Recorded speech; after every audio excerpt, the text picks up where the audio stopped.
আসসালামু আলাইকুম ভিউয়ার্স, আশা করছি সবাই ভালো আছেন। আপনারা যারা প্রবাসী রয়েছেন, আপনার পাসপোর্টটি কোথায় থেকে সংগ্রহ করতে হবে, কতদিন পর্যন্ত আপনি পাসপোর্ট সংগ্রহ করতে পারবেন যারা কাগজপত্র জমা দিয়েছেন, এবং পাসপোর্ট নতুন রিনিউ করা যাবে কিনা, এবং আপনার পাসপোর্টটি কেন পেতে দেরি হচ্ছে, সম্পূর্ণ আজকের ভিডিওতে আপনাদেরকে জানিয়ে দেব। যারা প্রবাসী ভাই বোনরা রয়েছেন, অনেকেই অনেক দিন হয়ে গেছে আপনার কাগজ জমা দিয়েছেন পাসপোর্টের জন্য, এখন পর্যন্ত পাসপোর্টটি আপনি হাতে পাচ্ছেন না। এই বিষয়ে আমাকে অনেকেই কমেন্টস করেছেন, ভাইয়া আমি পাসপোর্টটি এখন হাতে পাচ্ছি না, কোথায় থেকে সংগ্রহ করব। সেই বিষয়ে বিস্তারিত জানাবো, তবে সম্পূর্ণ ভিডিও কন্টিনিউ দেখুন, আশা করি আপনারা জানতে পারবেন। এখন আর দেরি না করে সরাসরি আপনাদেরকে নিয়ে যাব মূল ভিডিওতে। চলুন তাহলে দেখানো যাক।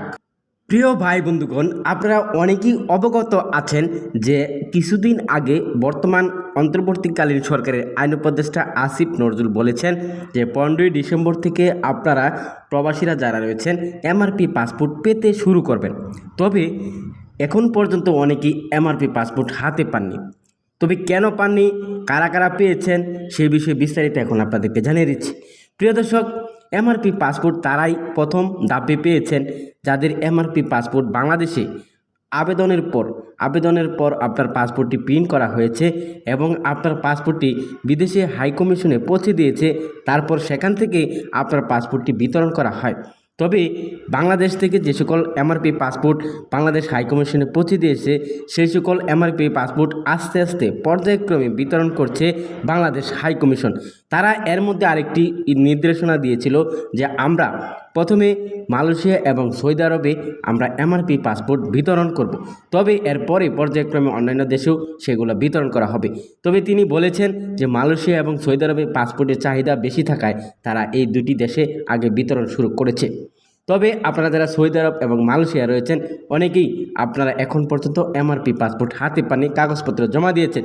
তারা বলেছেন যে এমআরপি পাসপোর্ট আমি এখনও হাতে পাইনি, অনেক দিন হয়ে গেছে, 6 মাস 7 মাস অনেকেরই হয়ে গেছে, আর বেশিও সময় হয়েছে কাগজপত্র জমা দিয়েছেন। তবে তাদেরকে কোনো রেসপন্স দেওয়া হচ্ছে না যে কবে নাগাদ আপনার পাসপোর্টটি হাতে পাবেন। গেলে বলছে যে কিছুদিন পরে আসেন। তবে এম্বাসি থেকে আপনারা পাসপোর্ট নিতে পারবেন কিনা, অথবা অন্য উপায়ে নেওয়া যায় কিনা। প্রিয় দর্শক, যারা প্রবাসী ভাই বোনরা রয়েছেন, আপনার যে নিকটস্থ এম্বাসি রয়েছে সেই এম্বাসি থেকেই আপনি চাইলে পাসপোর্ট সংগ্রহ করতে পারবেন বিতরণ করার সময়। সেক্ষেত্রে আপনার পাসপোর্টটি বাংলাদেশ থেকে যদি প্রেরণ করা হয়, অর্থাৎ সেই দেশের হাইকমিশনে যদি আপনার পাসপোর্টটি পৌঁছে দেওয়া হয়, তাহলে কিন্তু আপনার পাসপোর্টটি সেখান থেকে নিতে পারবেন। আর যদি আপনার পাসপোর্টটি রেডি না হয়, তাহলে কিন্তু আপনি পাবেন না।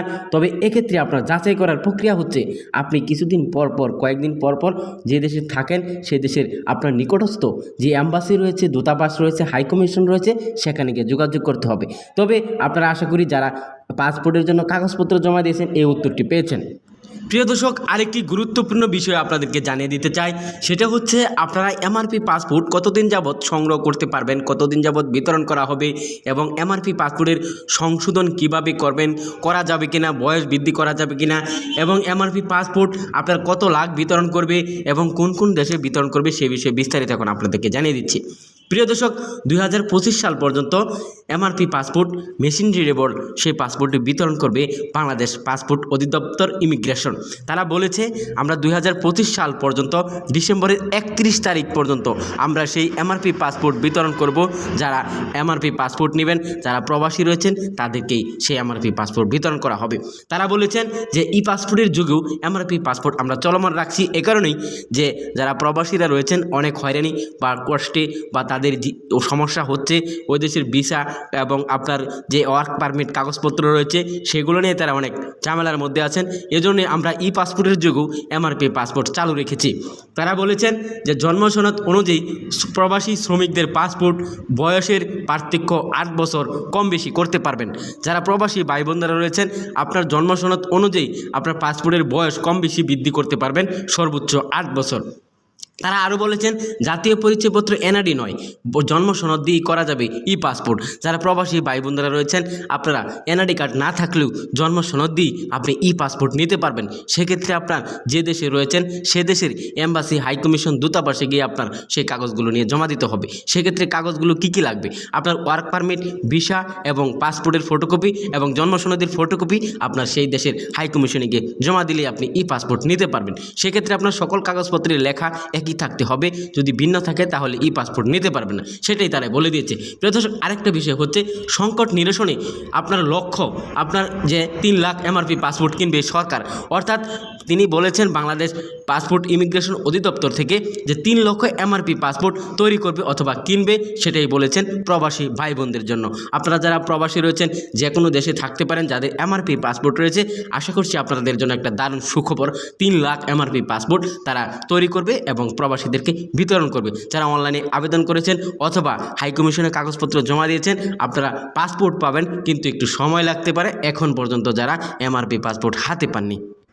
প্রিয় প্রবাসী ভাই বোনেরা, আরেকটি সুখবর আপনাদেরকে দিতে চাই, সেটা হচ্ছে আপনারা যারা এখন পর্যন্ত এমআরপি পাসপোর্টের মেয়াদ শেষ হয়ে গেছে বা শেষ হয়ে যাবে, মেয়াদ কিছুদিন বাকি আছে, আপনারা কাগজপত্র জমা দিতে পারবেন 2025 সালের 31শে ডিসেম্বর পর্যন্ত এমআরপি পাসপোর্ট সংশোধন, রিনিউ, নতুন আবেদন করতে পারবেন যারা প্রবাসী ভাই বোনেরা রয়েছেন। তবে 31শে ডিসেম্বরের পরে কি মেয়াদ থাকবে কিনা সেটা অনেকেই জানতে চেয়েছেন। প্রিয় দর্শক, আপনারা যারা প্রবাসী রয়েছেন, যতদিন পর্যন্ত আপনার এমআরপি পাসপোর্ট থাকবে, পাসপোর্ট যতদিন পর্যন্ত আপনি না নিতে পারবেন ততদিন পর্যন্ত আপনি এমআরপি পাসপোর্ট ব্যবহার করতে পারবেন, জানিয়েছেন বাংলাদেশ পাসপোর্ট অধিদপ্তর ইমিগ্রেশন। আপনারা 2025 সালের 31শে ডিসেম্বরের পরেও এমআরপি পাসপোর্ট ব্যবহার করতে পারবেন। যারা আপনারা এই প্রবাসে থাকবেন, অবস্থান করবেন, তাদের জন্যই এই বিষয়টা প্রযোজ্য। তবে যারা বাংলাদেশে চলে আসবেন আর আপনি এমআরপি পাসপোর্ট থেকে এমআরপি নিতে পারবেন না, আপনাকে ই পাসপোর্টে যেতে হবে। তবে এর আগে আপনারা কাগজপত্র সংশোধন করে ই পাসপোর্টের জন্য আবেদন করবেন যারা প্রবাসী বা বাংলাদেশে রয়েছেন। প্রিয় দর্শক, বাংলাদেশ পাসপোর্ট অধিদপ্তর ইমিগ্রেশন থেকে বলা হয়েছে যে আস্তে আস্তে পর্যায়ক্রমে এমআরপি পাসপোর্ট বাতিল করা হবে, তবে একবারে হুট করে কিন্তু এমআরপি পাসপোর্ট বাতিল করবে না, জানিয়েছে বাংলাদেশ পাসপোর্ট অধিদপ্তর ইমিগ্রেশন থেকে। সবশেষে আরেকটা বিষয় আপনাদেরকে জানিয়ে দিতে চাই, সেটা হচ্ছে আপনারা যারা প্রবাসী রয়েছেন, আপনার নিকটস্থ যে জায়গায় অবস্থান করছেন সেই জায়গার যে নিকটস্থ আপনার এম্বাসি রয়েছে, হাইকমিশন, দূতাবাস, যেটাই বলেন না কেন, সেই অফিসে গিয়ে, কার্যালয়ে গিয়ে যোগাযোগ করুন। আপনার এমআরপি পাসপোর্ট অথবা ই পাসপোর্ট বিষয়ে যে কোনো অথবা অন্যান্য বিষয়ে সব কিছু জানতে পারবেন। তবে পাসপোর্ট যদি রেডি হয়ে থাকে, পোস্ট অফিসের মাধ্যমে কিন্তু আপনি সে দেশে আপনি বসে এমআরপি পাসপোর্ট, ই পাসপোর্ট সংগ্রহ করতে পারবেন। তবে সবচেয়ে ভালো হয় আপনি বেজালে না গিয়ে সরাসরি কষ্ট হলেও এম্বাসি, হাইকমিশন, দূতাবাসে গিয়ে আপনার পাসপোর্টটি সংগ্রহ করে। প্রবাসী হাইকমিশন থেকে যখন আপনার পাসপোর্ট বিতরণ করা হয়, আগের দিন কিন্তু আপনার নোটিশ প্রকাশ করা হয় যে আপনার যে অঞ্চলে পাসপোর্ট বিতরণ করবে সেই অঞ্চলে যাওয়ার আগে বাংলাদেশ হাইকমিশন থেকে নোটিশ প্রকাশ করা হয়ে থাকে। সেই নোটিশটা আপনারা বাংলাদেশ হাইকমিশনের সার্ভারে গিয়ে দেখতে পারবেন, যাচাই করতে পারবেন। সো আজকে এখানে শেষ করছি। আসসালামু আলাইকুম।